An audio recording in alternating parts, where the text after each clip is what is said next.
Los astrónomos aficionados podemos incursionar en disímiles campos dentro de la astronomía observacional. Algunos de los más importantes son: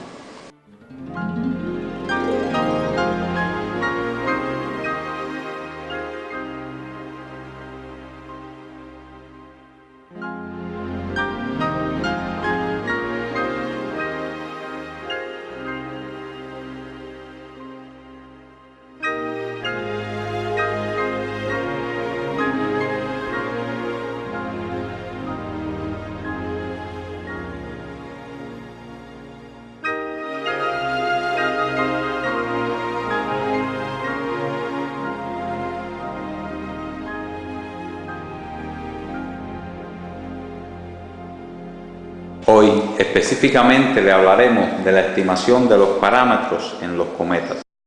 Existen 5 parámetros fundamentales a estimar en los cometas. Estos, que explicaremos posteriormente, son: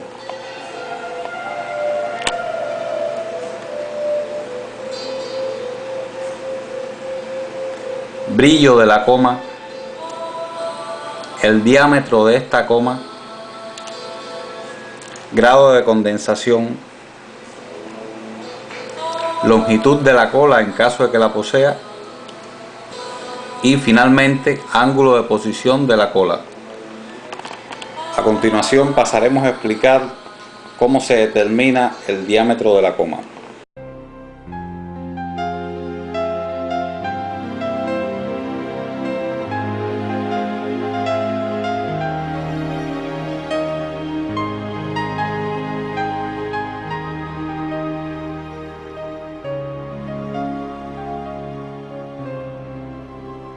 Este método puede emplearse tanto visualmente como mediante la fotografía astronómica. Tomemos por ejemplo el cometa 17P Holmes. En esta imagen podemos observar al cometa 17P Holmes dentro de un campo de estrellas. En caso de que tengamos su imagen fotográfica, podemos trazar una línea que mida el diámetro de esta coma. Posteriormente buscamos 2 estrellas cercanas que tengan una distancia entre sí aproximada al diámetro de esta coma. En caso de que tengamos la imagen fotográfica, podemos medir directamente la separación entre estas 2 estrellas, así como el diámetro de la coma. En caso de que sea visual, tendremos que estimar este parámetro por apreciación. Posteriormente, mediante una carta estelar o un software especializado, como en este caso el SkyMap 10, podremos localizar las 2 estrellas de comparación y medir la separación que existe entre ambas. Esta separación será entonces el diámetro de la coma del cometa.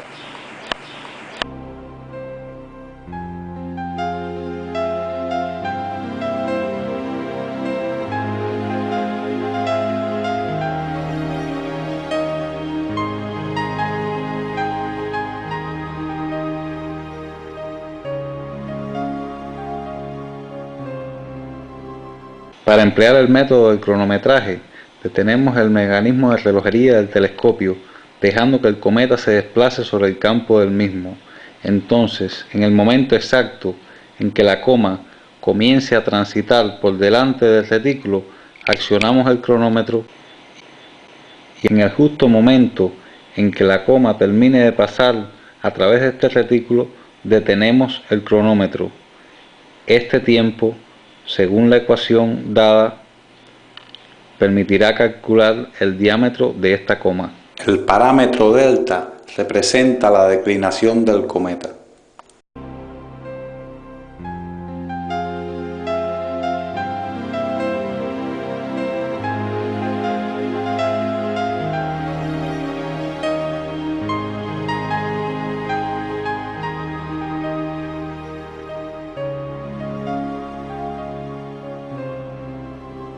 Existen disímiles formas de determinar el brillo de la coma de un cometa. En este caso les voy a explicar cómo se determina mediante el método Bayer, que es uno de los métodos que más empleo y que mayor exactitud da para objetos borrosos, como es el caso de un cometa. Inicialmente determinamos el valor cero del desenfoque, es decir, el punto en donde los objetos celestes están enfocados. En el caso en que el portaoculares tenga una escala graduada, esto facilita el trabajo. Si no, sencillamente se traza una línea que marque este punto. Posteriormente, y con el cometa en el campo del telescopio, vamos desenfocando la imagen lentamente hasta que logremos que la imagen del cometa se disuelva completamente en el fondo oscuro. Anotamos entonces este valor. Este valor sería el valor de desenfoque del cometa. Posteriormente, hacemos esta misma operación con varias estrellas con una magnitud aproximada por debajo y por encima de la coma del cometa.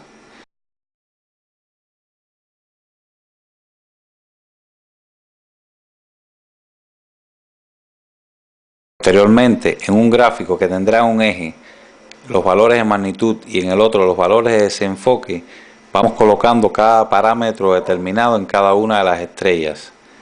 Finalmente esto nos dará una curva, ya que la relación no es lineal sino exponencial. Sobre esa curva, una vez teniendo el valor de desenfoque de la coma, trazamos una línea que la intersecte y determinamos entonces el valor de la magnitud de la coma. Esta operación tiene que hacerse obligatoriamente para cada noche de observación, ya que los valores de desenfoque de cada estrella puede variar de una noche a otra en dependencia de las condiciones del cielo, contaminación luminosa, etc.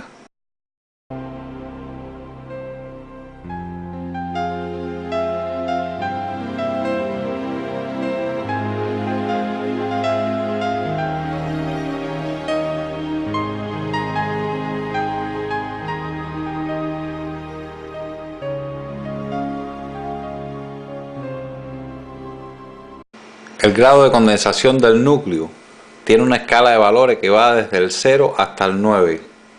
Los valores iniciales cercanos al 0 representan núcleos completamente borrosos.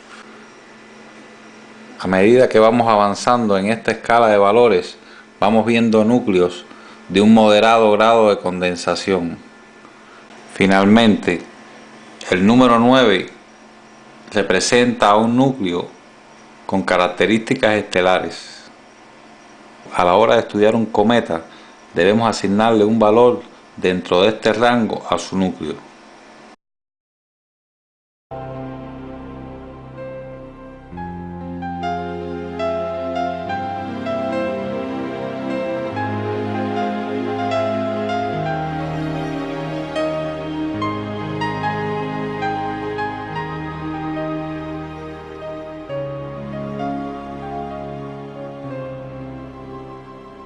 Para explicar cómo se mide la cola de un cometa, tomaremos de ejemplo al cometa NEAD Q4. Todo lo que explicaremos a continuación será basado en la fotografía de dicho cometa. En caso de que no sea mediante fotografía, sino visualmente, todos estos procedimientos se harán por estimación. En caso que tengamos la ventaja de tener su imagen, podemos trabajarla digitalmente para mejorar el contraste de la cola y así definir con mayor claridad dónde termina la misma. Entonces, una vez trabajada la foto digitalmente, trazamos una línea desde el núcleo hasta el fin de la cola del cometa. Esta será la longitud de la cola. Tomamos dos estrellas con igual longitud que la cola del cometa. Estas dos estrellas, al igual que para el diámetro de la coma, se llamarán estrellas de comparación.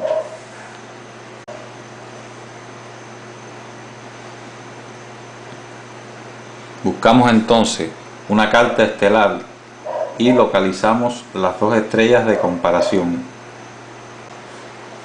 Determinamos la separación angular entre estas dos estrellas de comparación y esta medida, por supuesto, será la longitud de la cola del cometa.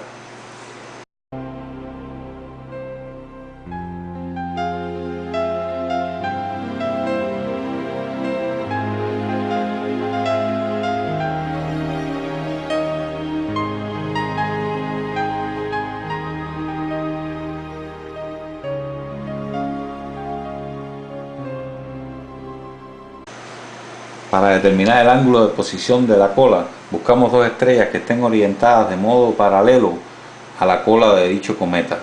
Como en otros métodos, buscamos estas dos estrellas en una carta estelar y determinamos su ángulo de posición. Trazamos una línea norte-sur sobre la estrella que esté en la misma dirección que el núcleo del cometa. El ángulo de posición se mide en sentido contrario a las manecillas del reloj. En el caso de que el telescopio posea un micrómetro graduado, como es el caso, es mucho más sencillo calcular el diámetro de la coma, la longitud de la cola, así como su ángulo de posición. Los micrómetros para telescopios vienen equipados con un tornillo micrométrico, el cual tiene dos velocidades diferentes, una para desplazamientos mayores y otra para desplazamientos más lentos. También, como generalmente se observa sobre un campo oscuro, trae un pequeño bombillo que ilumina el retículo. Este va acoplado a un reóstato para variar la intensidad de la iluminación. A medida que vamos moviendo el tornillo micrométrico, se va desplazando la línea sobre la escala graduada. Mediante este procedimiento podemos medir directamente la separación entre dos objetos o el tamaño o diámetro de un objeto en específico. Por tanto, las otras dos opciones que le hemos dado, es decir, tanto el método de comparación como el método de cronometraje, no son más que alternativas para el caso de que su telescopio no posea un micrómetro. Debemos crear un registro para anotar todos los datos estimados.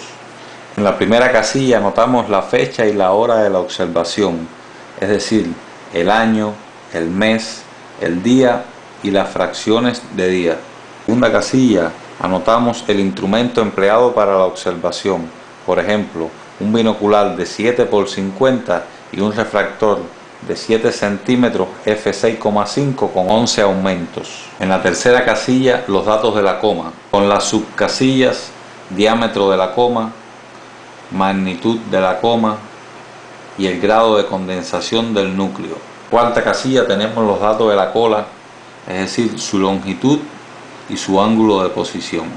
Siguiente casilla, si deseamos podemos incluir la magnitud estelar límite que se observa con el instrumento en la noche dada. Es muy importante que anotemos las estrellas de referencia para cada observación.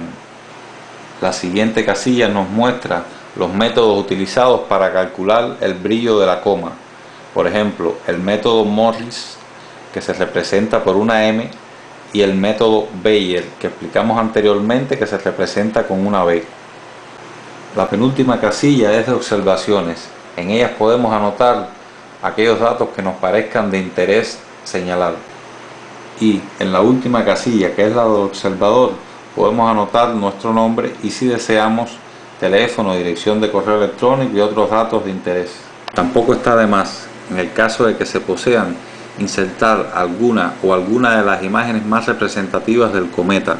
Debajo debemos colocar siempre los datos de la foto.